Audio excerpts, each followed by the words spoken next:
I often sit and work with my breath no matter what it is that I'm doing. I make it a part of my day.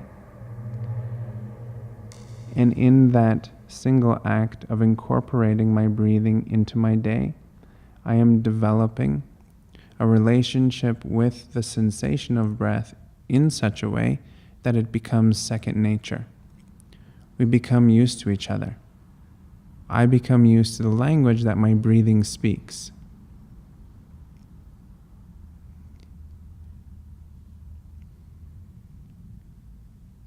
And this is an opportunity because, as we know, our breath is actually a part of our human mechanics. It's a part of who we are from now and forever. So to begin to recognize the wealth of knowledge that exists within the breath, void of the decision-making mind. And how the rhythms of the breathing can teach the mind, lend to the mind ideas, states, concepts, experiences, clarity.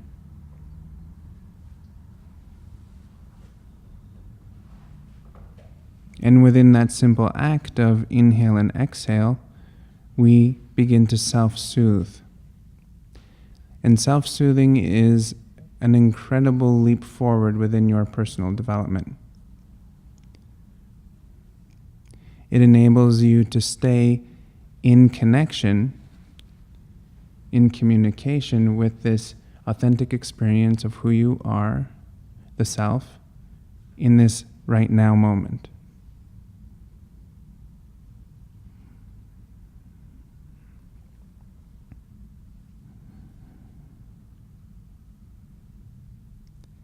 This development, this ability to become very present within this moment is then applied to your meditation practice through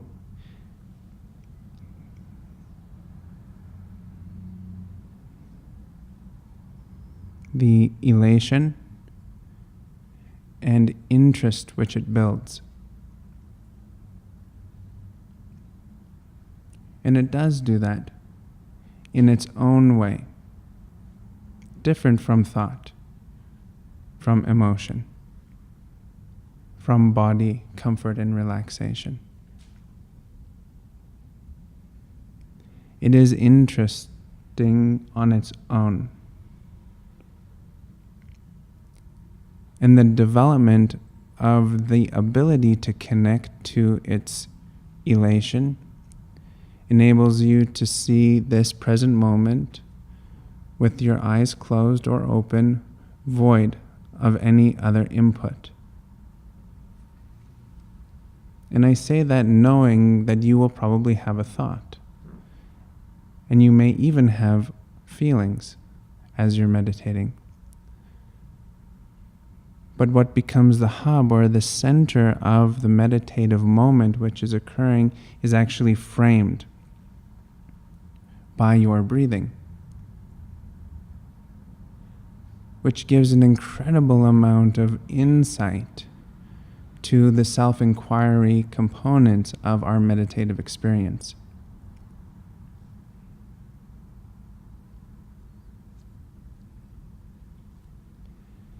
And within self-inquiry, we want to develop the ability to observe.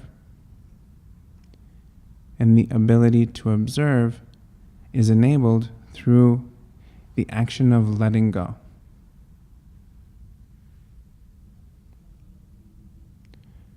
We must enable the action of letting go.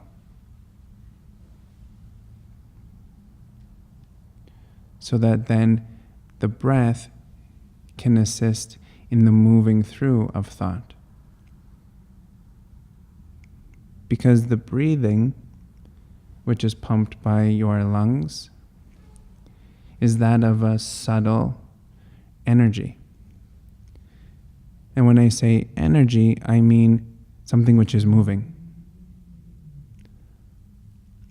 So in that function of your breathing, you are constantly in a state of movement.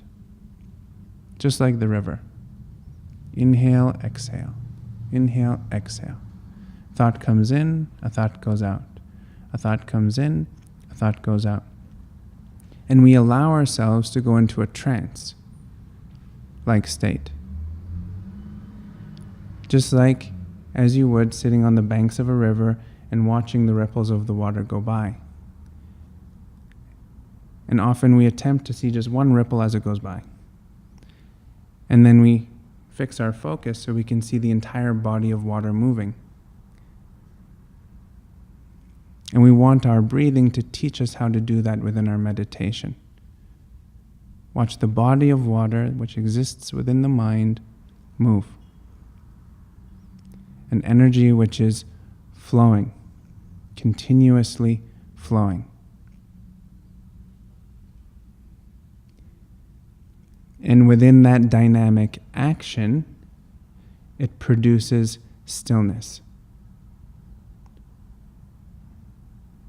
From the deepest perspective of the observer.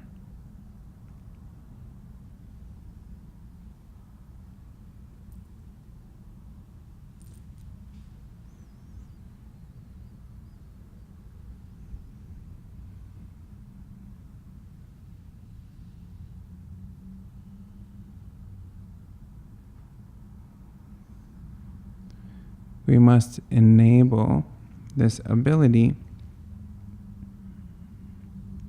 the room that it needs to refine itself. Refining to such a level that it is connecting us to a known versus an unknown experience. A known. But we have to understand that the known developing experience, which is cultivated through the breath, is not speaking the same language as thought and emotion. It's free of that. When consciously present, mind cannot dictate when you inhale and exhale.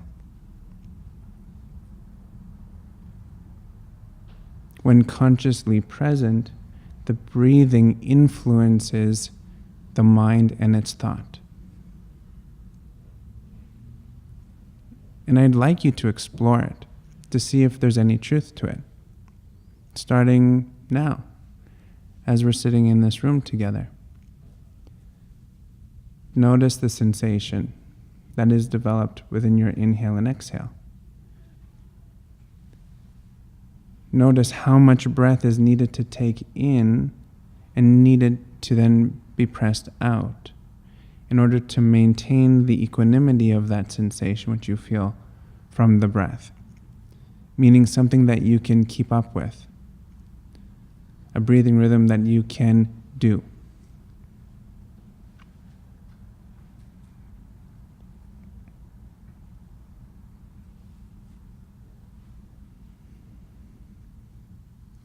Your breathing rhythm simplifies the mind.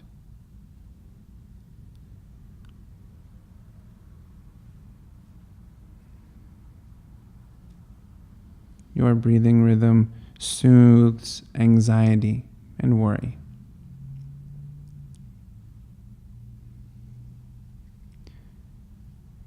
Your breathing allows fear and trauma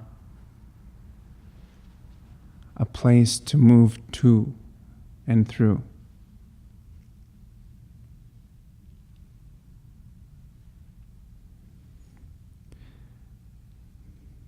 What is amazing with all of these parts that make up who we are is that they are incredibly patient and wise and willing to work with us, to develop with us. Always there, right when we need to take the deep breath to just relax, or refocus a moment, not ever imposing, but rather supporting the decision which we make.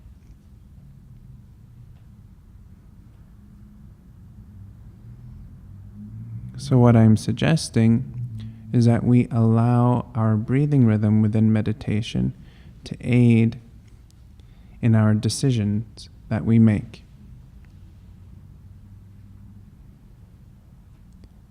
What is the type of thought which we are engaging with within the meditation, and whether or not it's needed to be held on to? Allow your breathing to determine that, and then inform this decision maker inside of you.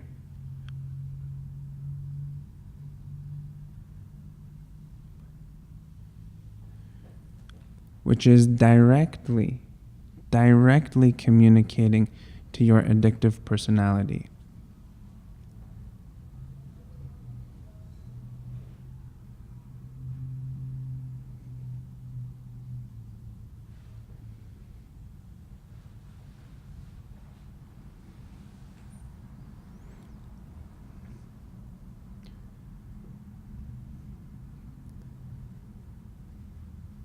Our personality is, for a lot of it, forged out of this addiction to feeling, to thought, to states, to people, to places, to things.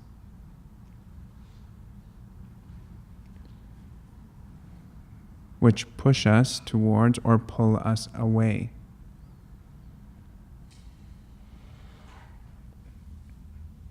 Now let's say that this is a natural experience and it is a part of who you are, this subtle addictive quality.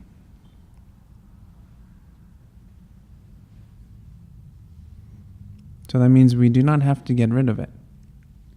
We must simply refine that which we are attracted to. Refining our thought process, our emotions and our feelings, so that we are more ready and equipped to make the good decision. And I'm talking about meditation. This is all happening with our eyes closed.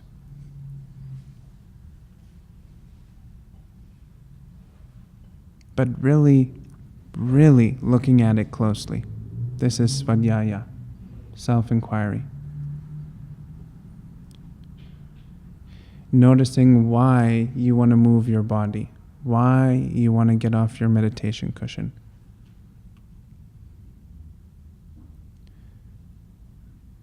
Why you put off meditation in the morning or put off meditation in the evening.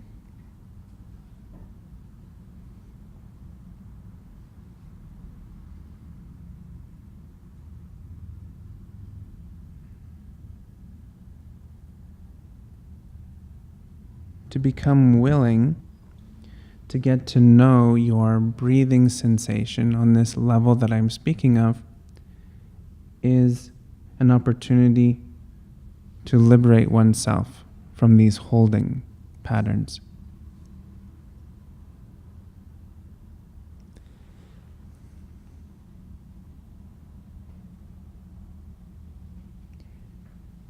And the act of developing this relationship is quite simply challenging. It's simply challenging. So simple. There's nothing to it. But the challenge comes through when we are faced with a decision. That decision on whether or not to maintain an awareness and observation of the breathing, or to go and do something else. So what I'm proposing is that you redirect each time you get pulled away from your breathing, you redirect and come back to it.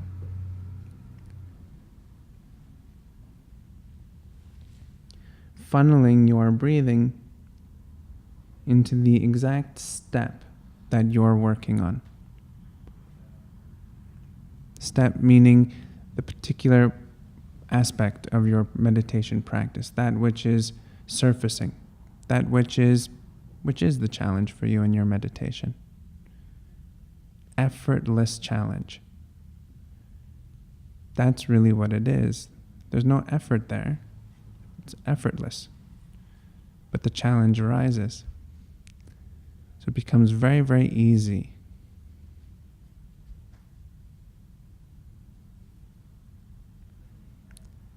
And it's within that simplicity, as it is then joined to the complexity, which then gives the reward of the cultivated, self-developed individual. Simplicity meets complexity and relieves complexity of its duty.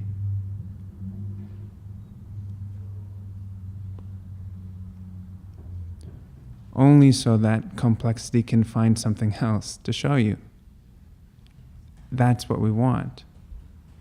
We want to get through the content of one's mind until there is authentically no longer any content which is there. Authentically, there is no content which is there. That's why this is joyous. Because the fact that you sit and you close your eyes for however long you feel is necessary for you, you are actually doing it.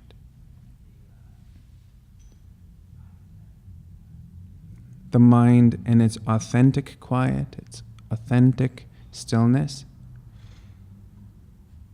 comes spontaneously once content has been flushed out.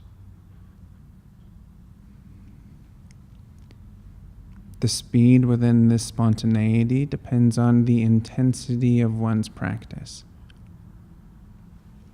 Intensity meaning time spent in your meditation. The time spent in recognizing the meditative quality throughout the day, which is connected to the energy of your breathing. So there's not any stagnation which can then pool inside of you, physically or mentally, as you come back to the breath, which means you're coming back to that meditative quality of mind. Again and again throughout the day. The tighter the squeeze, the clearer the connection should be to your breath. The greater ability you should give yourself to not react, but rather respond. So remember, this is the greater ability that you are giving yourself. Give yourself that gift.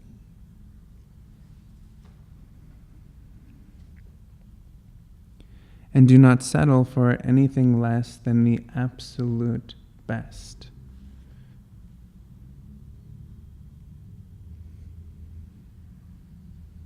The absolute best of sensation that one can cultivate within oneself. Self, remember, I'm speaking of the present moment as you are experiencing. So then it doesn't really matter what is coming to your center. Whether it's your own feeling, your own emotion, your own thought, it is coming up against that very specific quality of sensation which you are cultivating as the baseline.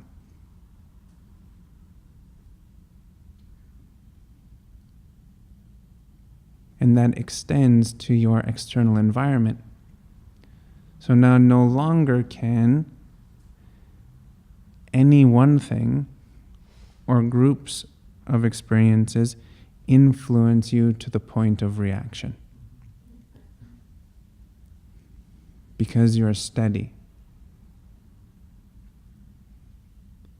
Your mind is resting. you are naturally soothing yourself through the chaotic moment as it is rising and as it is falling back into a dormant state. It's not permanent. What is permanent? We want to find that within the practice of meditation. What is the constant of the constant?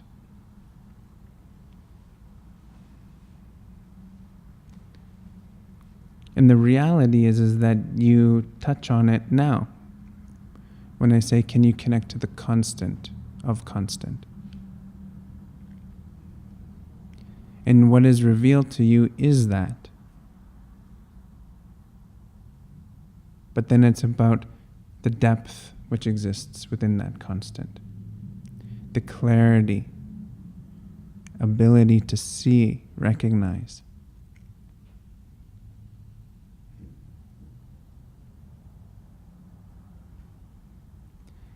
And that constant is connected to your in and out breath.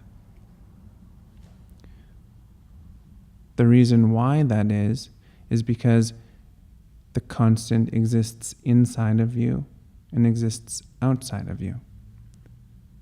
This space.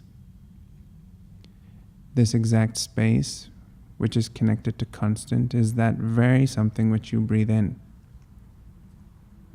and you breathe out. So therefore, this is the microcosm of constant, put into an action and then produced as animation.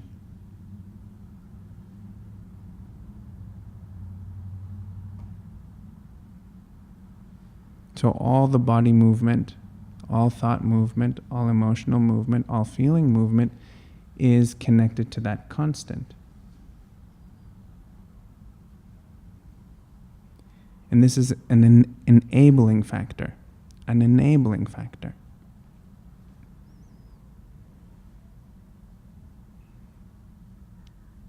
And it is enabling the ability to see, to choose the level, the depth, that you see the microcosms of this constant. The thought is a whole world in and of itself. The feeling and emotion is a whole world in and of itself. So see, it doesn't matter if you're thinking or not in meditation. If you're connecting consciously and developing relationship to this constant.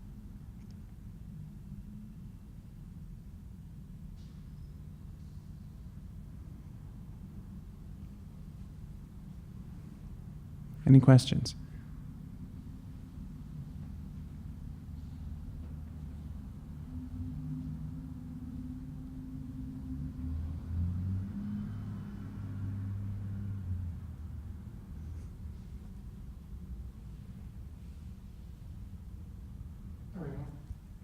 How are you today?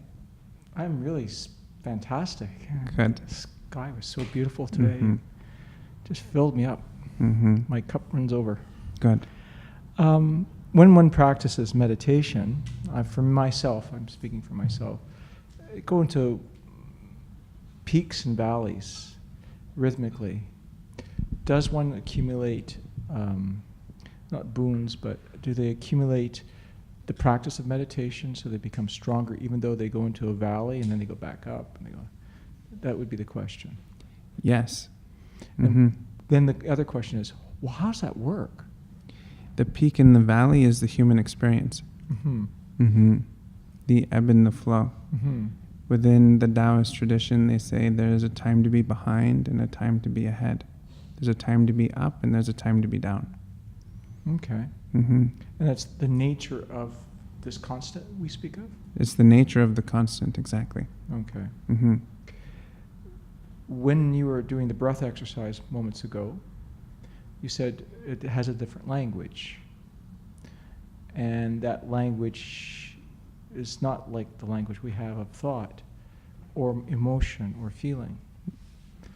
for myself, it was an experience of body Mm-hmm. and awareness of something expanding and contracting, Mm-hmm. expanding and contracting. Mm-hmm. Kind of like Neo in the movie Matrix, Yes. It was sort of like that. Mm-hmm. That expansion is that the taking in of the constant, the exterior constant? Mm-hmm. And then the exhalation is releasing into it again, filling it out? Yes, on the physical, and then it's on the energetic is the moving back towards the center. This center here. Mm-hmm. And it's also a downward moving experience or energy.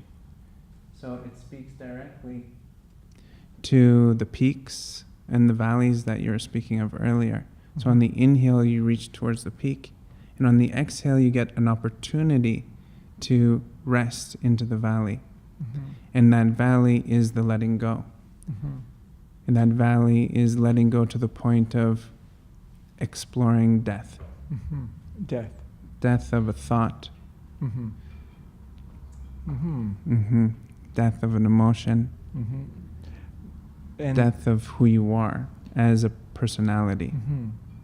So can we go a little further with this? Because Of I'm course. still playing with the mind here. When we do the breathing, the mind does seem to be losing its hold on me somehow. Mm-hmm.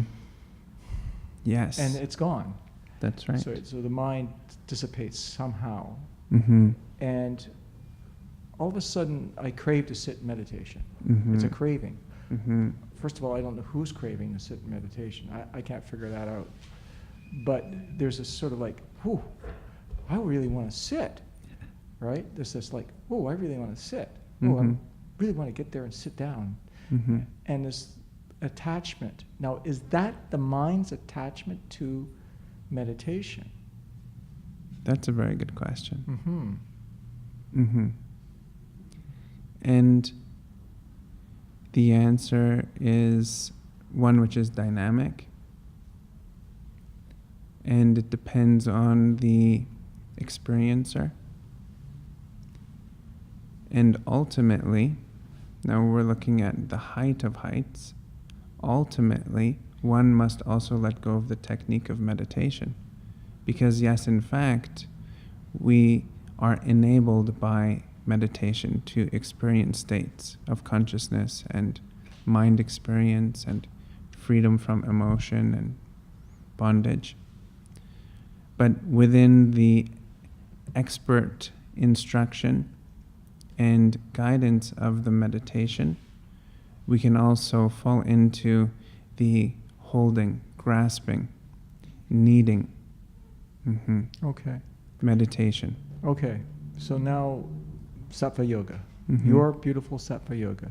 Mm-hmm. The teacher within. Mm-hmm.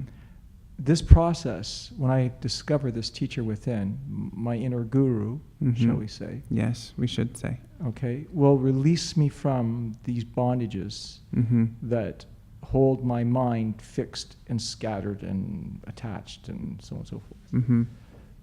What is the I guess I have to have the experience. Never mind the question. You do have to have the experience, and remember we were talking about the height of heights. Mm-hmm. So at that moment in time, you'll know. Okay. Mm-hmm. It's like when the burner's hot, you put your hand on it, oh, that was hot. That's right. I don't know until I touched it. Yes, Then I touched it, I went, whoa, Mom, that's hot. that's right. Don't touch that again. Mm-hmm. Right, same principle. Mm-hmm. Oh. So just meditation acts the same way as thought and feeling. Mm-hmm. So we are using thought and we are using emotion. We are using feeling to interpret, to communicate, to inform, to move forward and guide. But then ultimately we have to let go of that. Ultimately. But we will be at that point of understanding, and with ease we'll let go because we'll have that sense of awareness. I imagine, I'm guessing, I'm thinking that would be the case, that your mind is elevated to such a point of connection with the mind, body, breath that you speak of. Yes. So unified that it goes, oh, of course, just let that go. Yes. Just release that. 100%. Okay. Thank you so much. I have one little question. It's a technical question, though. Okay. It happened in class. At the end of the class, when we sit and we focus at that point with no thought, and we practice our concentration, all these colors come to me all the time, like purples and yellows and oranges and things. And I just focus on those. Is it wrong to focus on those? Because it helps me have no thought. I just look at them kind of coming out. You're just looking at them naturally. You're not holding. Not just going watching them go. So that way, no thought comes in. I just watch. Mm-hmm. I go, oh, that's purple. Oh, that's a thought. Hello, I am having thoughts. Thoughts are good. Well, we're trying not to. We're trying to concentrate with that one point. We are through authentic developing of space. So if thought is coming, thought is actually also going. So thought is coming, thought is going. Thought is coming. Oh, right. You said that earlier. Yeah. Thought is going. And to see color instead of thought is the same idea. Color is coming, color is going. Color is coming, Okay. color is going. Okay. But then it's in the ability to no longer have so much interest to observe that thought and have greater interest to observe the quality of space which exists around the thought, through the thought or the color. Mm-hmm. And that's what we're cultivating. And it's working. It is working. Oh, yeah. And breathing has a huge role within that because breathing demands your attention if you are aware of it. The moment you bring awareness to your breath, instantly it says, I want all your attention now. Breathing steers the mind. And then it funnels that which is observing towards a direction. And we want to follow the natural direction that this breathing, which is connected to the constant, is guiding us towards. This is so exciting. It's so exciting because it is actually very easy. All we need is this consistency. I'm loving it. Thank you so much. You're very welcome. Any other questions? So in the practice, there's definitely markers that become quite familiar as we go into deeper states of meditation. And even though their markers are there and you can recognize them, they're always a little bit different. But what do you do when you feel like you've gone to a completely different place that you've never been before, almost as though it pulled you in, like a current, like a very strong current. Really deep, really beautiful. Come back the next time. Not there. You're not that well. Not only not there, it's like almost there, but there's this notion that you know what it was like. There's an expectation that keeps pulling you out of it. You've set out all the environment for it, but can't quite let go of the expectation. Yes. How do you do that? You let go of the expectation. And to follow it is that decision must be made. To follow the stream of thinking that we've been developing tonight, you must make the decision, and you must reinforce that decision with something that is not the thought. Do you know what I mean? So it's not rethinking yourself out of it. We actually want to then use the more subtle aspects of our communication and connect to our breathing, because that's what's letting go. Inhale and then exhale. You have no choice. You actually let go. On a very subtle level, there is no possible way that you can take an in-breath and then an active out-breath without something just relaxing. In that moment and moment by moment by moment of relaxation is your opportunity to just consciously decide and have the kinetic experience of letting go, so that it becomes a loop. And a beautiful loop, a very beautiful loop. And then we allow that to be our focus and let go of ever arriving to that place again, which you found the last meditation. And allow yourself just to be free from that bondage also. It's such a split second. It is very fine and very exact. But our whole biological makeup is very fine and very exact. That's why your nose looks so great. and your ears sit perfectly on your head. It is that exact, very exact expressive experience that you come from.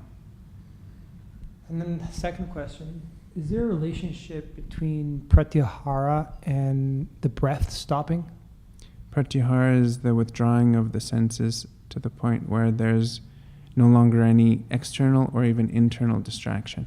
And yes. So what do you do when you find yourself in that state and you realize you haven't breathed in like a minute? Then probably at that moment you then broke the absorption and you started breathing again. And that's okay, because that is the duration of the focused concentration into the pratyahara experience. Okay. Mm-hmm. You're very welcome.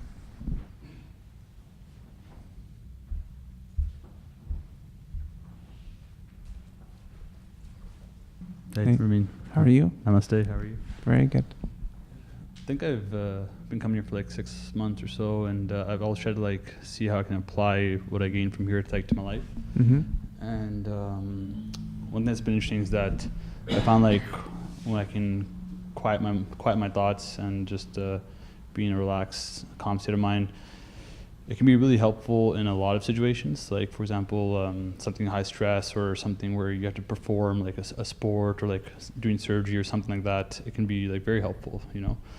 But then I'm also wondering about the fact that sometimes like expressing some more intense emotions like anger or like fear or sadness, like that are maybe not so positive, not so like easygoing, you know, like I find the expression of like those kinds of emotions can sometimes help also, like in operating my life, like to set boundaries, to tell people I'm serious about what I'm talking about, to kind of motivate others. Like there's a lot of times when, I find that getting more intense emotionally can help.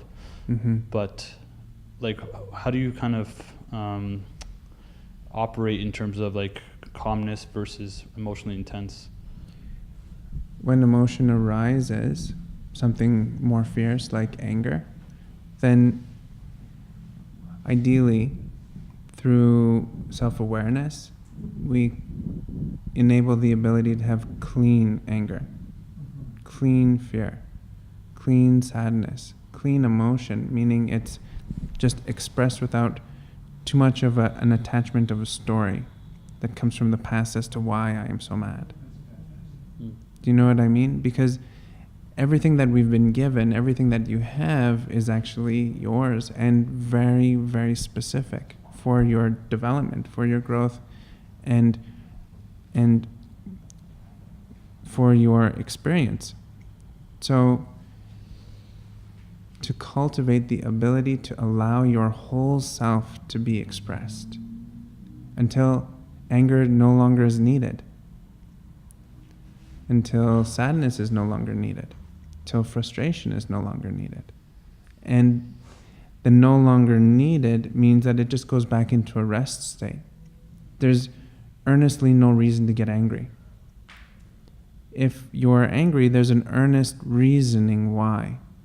And then that's what we want to start to examine, to inquire into the self as to, well, why am I so angry?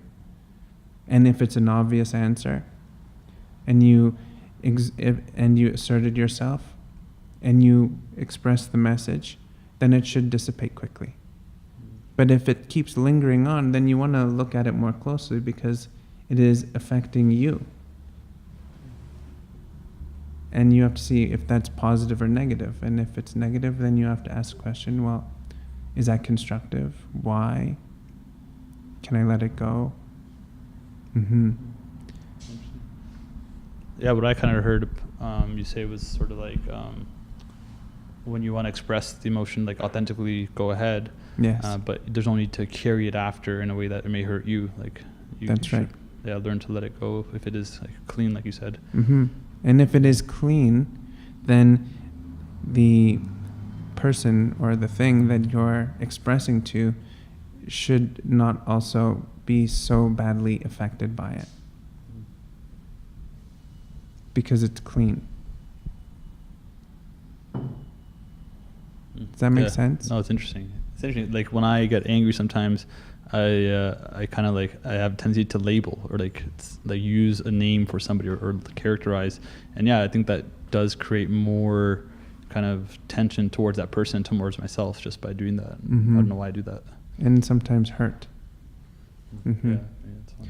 When I get angry, it's fierce and sweet at the same time. I don't mind anger. I don't mind sadness. I don't mind frustration. I don't mind all of that. I don't mind it. What I strive towards and cultivate is that ability to purely express emotion without the webbing of past experience holding me, so I can just be it. And then once we can get to that place, then often we can just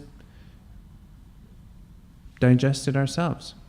And we do not have to bring anyone else into our storylines, unless it has to be directly communicated. And once you've communicated, then you've actually communicated. And it's up to that other individual to then hear it, which oftentimes we cannot do much about. That's why then tempers get even higher and higher and higher and higher. So it's this recognition and enabling the recognition to reside within the rhythms of the breathing. It's very revealing. The breathing is very revealing because it demands attention. So if you are angry and you take a deep breath, it's actually really hard to stay angry. Very challenging. So you have to decide that you're going to stay angry. Which is amazing. Really amazing. So it's this reinforcing. So then we're just deciding, well, what are we reinforcing? What is it that is worthwhile? What is good for us? For you? That's a great question. Oh, thank you. Yeah, I'll think for that. Thanks. You're very welcome.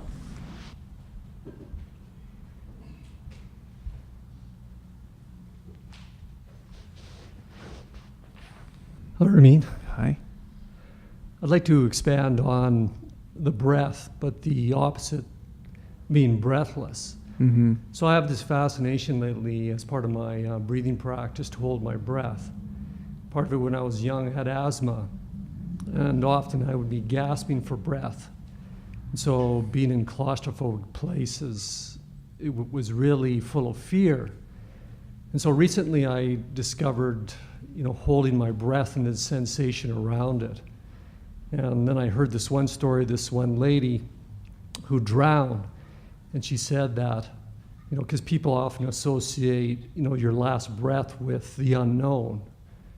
And so this lady said as soon as she stopped breathing, that there was this bliss, and she had a near-death experience. So I've been experimenting with holding my breath longer and longer. So two questions. One is, from a physiological point of view, is that helpful as part of the practice?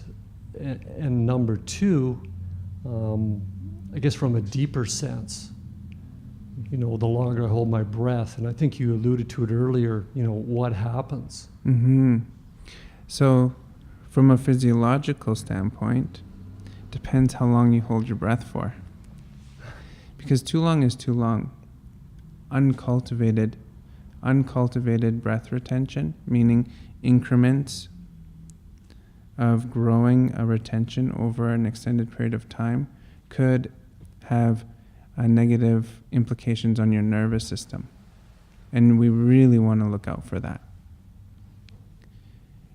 From a deeper perspective, the ceasing of breathing that we were talking about earlier is not actually a retention.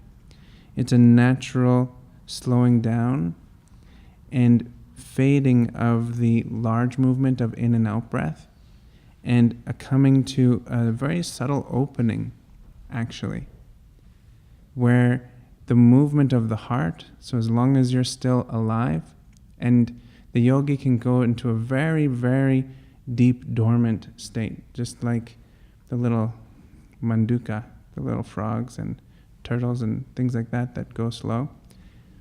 And it's the beating of the heart and the subtle movement of the body that is pushing a little bit like this. That's actually taking the breath in and out. So the breathing actually still exists on a subtle level until we become so absorbed that the breathing ceases. Does that make sense? So it's not in the retention.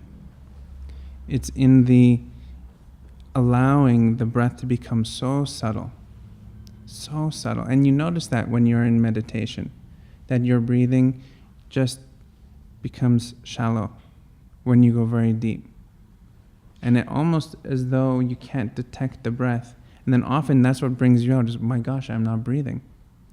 And then you come out of the meditation, you're like, oh, wait a minute. And then you're like, that felt interesting. Let's see if I can go back there. Now the retention on the expanded inhale is so incredibly good for asthma and other lung-related issues, especially because it expands the bronch tubes and all kinds of good stuff like that. But on the deeper level, from the retention, at both at the top and the bottom, what we're exploring is dynamic stillness, the quality of space that exists around the dynamic stillness. And that stopping of the breath movement actually engages the stopping of the thought. So we get a prolonged moment of time to really observe the space and then return back to the breathing rhythm and then often return back to the flow of thought. So the more we can keep recognizing the space between it all, then the greater ability we have to collapse down the distractive thought into a wave, which I think we've talked about before. So that undistractive thought means that you always know that you're having that thought before you have it. You always know that you understand the thought before you actually have it. And that's what we want to cultivate and get to. So it's the knowing piece. And that's what the breathing is providing when you are pausing like that. All right, so this is, like I said, rather liberating for me. I mean, this is rather new for me, so it's exciting. But at some point, it's going into what you talked about, you know, or let's say the in and out breath, the understanding how it is in sync with the mind. So as far as holding a breath, there are some practices out there that, you know, will go 3 minutes, 4 minutes. And as part of this practice, I mean, that's just far too long, I would imagine. It depends. It depends on the cultivation. So you must cultivate to hold that long. If you jump too quickly, then there's risk, big risk. So you just want to cultivate it slowly and really understand for yourself whether or not it's necessary. Because if you feel, yes, it's necessary, then you will move quickly on that path and with strength. But if there's wavering, then I would recommend not doing it, because the risk of error when the mind is not completely absorbed within the practice is great. Yeah, I think for me then it's about, you know, if I set a goal of 4 minutes, then it's more almost a competition as compared to, you know, just going with it and holding the breath without timing it. Yes, well, it can be seen as both. It can be seen as a competitive edge, but it can also just be seen as your focal point. All right, thank you. You're very welcome.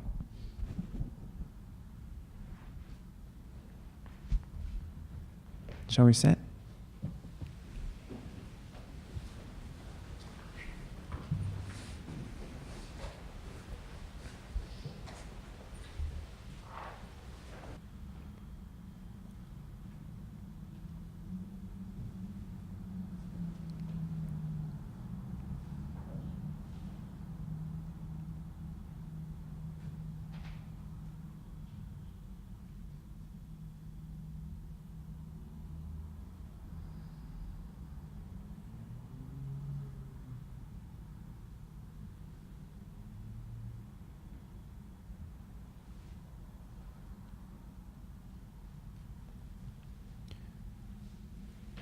And as we begin to sit and become comfortable, let's allow our breath to be our guide in today's meditation.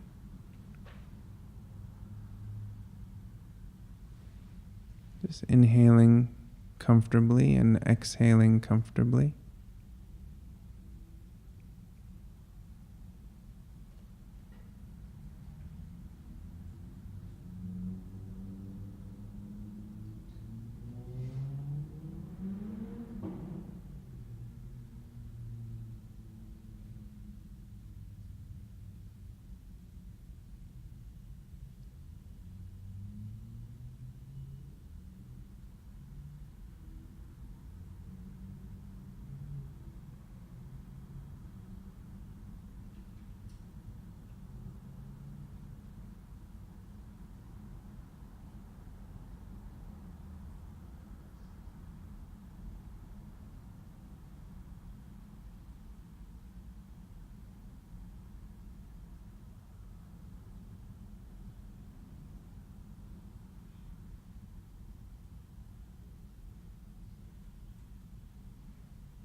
Just bring full deep breaths into the body.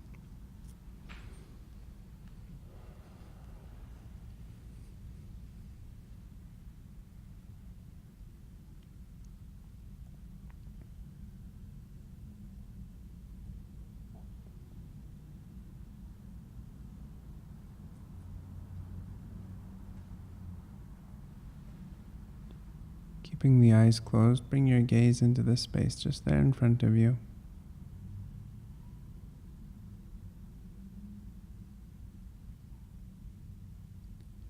And with a soft intensity, maintain the integrity of the space.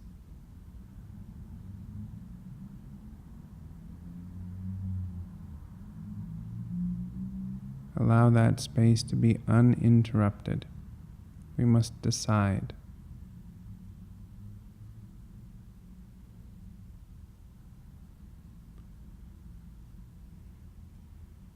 And then use your breathing to enable the ability to maintain this integrity.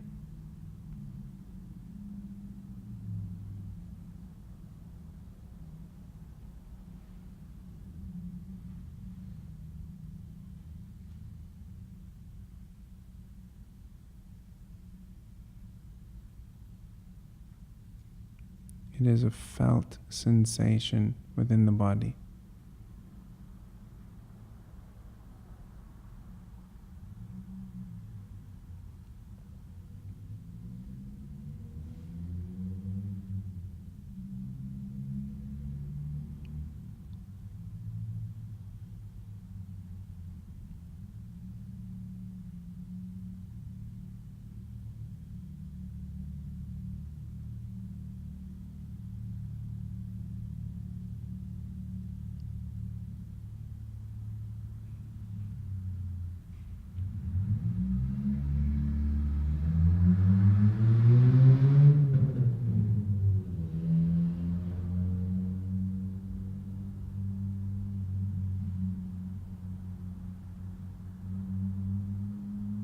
Keeping the eyes closed, soften the gaze.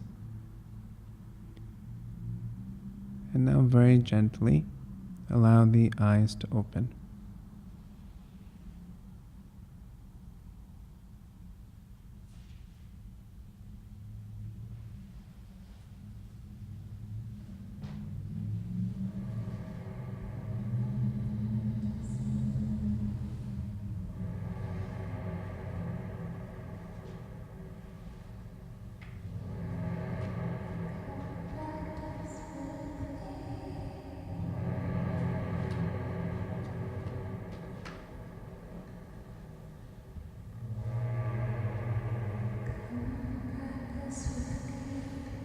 Thank you very much, everyone.